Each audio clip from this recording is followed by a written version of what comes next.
Bonjour à tous, nouvelle critique posée pour ma série fétiche du moment.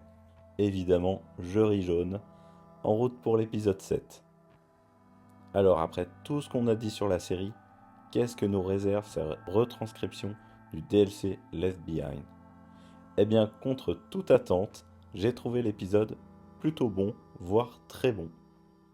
Et oui, l'ours grognon a son petit cœur et a été quand même touché par ce que j'ai vu. Je trouve que l'épisode a le mérite d'avoir réussi à retranscrire plutôt bien l'émotion que l'on a dans le jeu, du moins dans cette partie. Alors malheureusement, nous avons aucune surprise, et c'est dommage car c'était l'un des points motivants pour suivre la série. Mais quitte à choisir, je préfère qu'il colle trait pour trait au jeu, mais qu'il le fasse bien. Alors, on verra quand même par la suite qu'il y a quelques défauts, mais cela reste une belle surprise vu tout ce qu'on a eu avant. Alors au départ, on voit que Joël est très mal en point et Ellie essaye de s'en occuper tant bien que mal, malgré les dires de ce dernier. Scène de flashback où l'on voit Ellie au centre avant toute cette histoire. Petite confrontation avec une fille de son école, bref, ça ne sert pas à grand chose, c'est pas très intéressant, si ce n'est comprendre qu'elle a du mal à s'intégrer, qu'elle est pas facile à vivre. Waouh, on n'avait vraiment pas compris. Elle est ensuite chez le proviseur, ou plutôt un militaire, qui lui explique qu'il y a deux choix dans la vie et que ça serait mieux pour elle de prendre le bon. Bon, c'est plutôt bien écrit et c'est ok pour moi. Là, elle rentre dans sa chambre et se couche, puis se fait alors surprendre, un peu violemment il faut dire, par son ami Riley qui avait disparu depuis 3 semaines. Cette dernière explique alors qu'elle a rejoint le groupe des Lucioles, groupe qui combat la Fedra, c'est-à-dire l'organisation dont Ellie dépend. Petit détail que j'ai trouvé très sympa, et j'espère quand même que c'était fait exprès, sinon c'est vraiment moi qui cherche la petite bête qui n'existe pas, mais à un moment, on voit un flair sur la droite, c'est-à-dire un jeu de lumière qui nous fait penser justement à une de ces lucioles.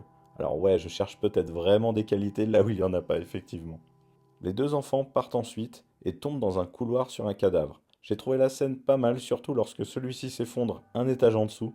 J'avoue, j'étais quand même surpris. Elle saute ensuite de toit en toit pour arriver au centre commercial désaffecté, et c'est alors que Riley allume toutes les lumières. Franchement, esthétiquement, c'est vraiment réussi, ça marche bien, et je trouve quand même que le jeu des deux petites est très bon, que ce soit dans les mimiques ou les regards.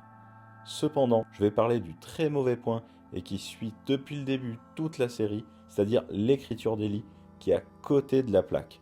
Je ne sais pas si c'est l'actrice, je ne sais pas si c'est le fait qu'elle soit mal dirigée, ou simplement, comme je l'ai dit, que ce soit mal écrit, mais franchement, là on a affaire à une cassos. C'est hallucinant de l'entendre parler. Tous les 3 mots, c'est pour sortir des grossièretés. C'est franchement très fatigant à suivre, et encore une fois, comment s'attacher à une débile pareille? C'est très dommage car pour le coup, je trouve que le reste est plutôt réussi. La scène au début de l'escalator est très bien écrite, je la trouve très sympa et on retrouve ce côté un peu candide et espiègle de notre Ellie. Le tout sur un fond de Take On Me de HaHa, donc grosse référence au deuxième volet du jeu vidéo. On voit ensuite les deux gamines regarder les différentes vitrines, dont de la petite lingerie, et c'est mignon de voir Ellie se recoiffer et essayer d'être belle malgré son comportement. Néanmoins, c'est dommage, il y avait moyen d'avoir une réalisation un peu plus intéressante lorsqu'elle se regarde par un jeu de reflets, de faire un fondu entre son image et la lingerie et donner l'impression qu'elle essaye d'en porter une. Bref, ça aurait été un détail sympa.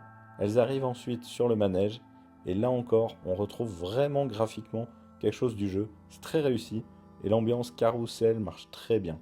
Puis la scène du photomaton, là aussi très proche de celle du jeu, et très bien jouée par les deux actrices. Elles arrivent ensuite devant les jeux d'arcade, et j'adore l'image quand on voit les deux silhouettes en face de la salle. Elles se dirigent ensuite sur le jeu Mortal Kombat. Alors là, franchement, la publicité est tellement appuyée que c'est vraiment fatigant. La scène en plus est très longue, et on voit une grande différence avec celle du jeu vidéo, pour quelque chose de bien moins marquant. En effet, dans le jeu vidéo, parce que la machine ne marche pas, se retrouvent à imaginer jouer, et petit à petit, par la caméra qui se fixe sur leur visage, des lueurs, puis des lumières du jeu vidéo apparaissent, comme si vous arrivez à donner vie justement à ce jeu et à réellement jouer. C'est une scène excessivement forte, et c'est dommage car là franchement ils sont passés complètement à côté. Nous avons ensuite la caméra qui déambule vers une autre pièce, plus lugubre, où attend un infecté, qui d'un coup se réveille.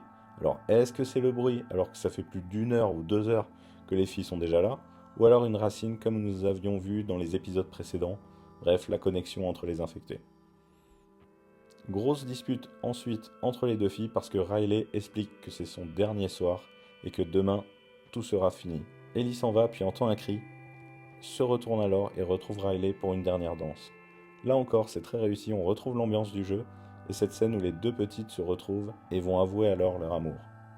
Malheureusement, tout va être brisé par l'infecté qui va alors détruire leurs rêves et leur futur. Encore une fois, les deux actrices se débrouillent vraiment très bien et c'est franchement poignant. Retour alors dans le présent, où Ellie arrive à retrouver de quoi recoudre Joel et ainsi s'occuper de lui pour ne pas le perdre, et alors se retrouver encore toute seule. Bref, comme je l'ai dit, je pense que c'est l'un des épisodes que j'ai le plus aimé, malgré la scène ratée de la salle d'arcade, et Ellie qui ne fait que s'exprimer par des jurons. Je trouve tout de même que le réalisateur a su capter beaucoup du jeu, chose qui faisait vraiment défaut dans les autres épisodes. Soit dit en passant, cela fait du bien d'avoir un infecté et de voir les répercussions terribles qu'ils peuvent avoir, car jusqu'ici, c'était franchement dur de sentir le danger ou la peur dans tout ce que la série nous a montré. Et c'est en effet l'un des défauts de la série, je trouve, qui ne montre pas toutes les scènes, justement, entre guillemets, de gameplay, où on a peur, où on doit se battre et éviter la mort à chaque instant. Et ça permet de créer justement un contraste de dingue avec ces moments de calme. Ici, tout est relativement calme et donc on n'a pas cette montée émotionnelle. Et on comprend également d'autant moins la cristallisation de la relation entre Ellie et Joel. Pourquoi ils sont autant attachés l'un à l'autre, dans cette série, c'est quand même malheureusement bien moins évident.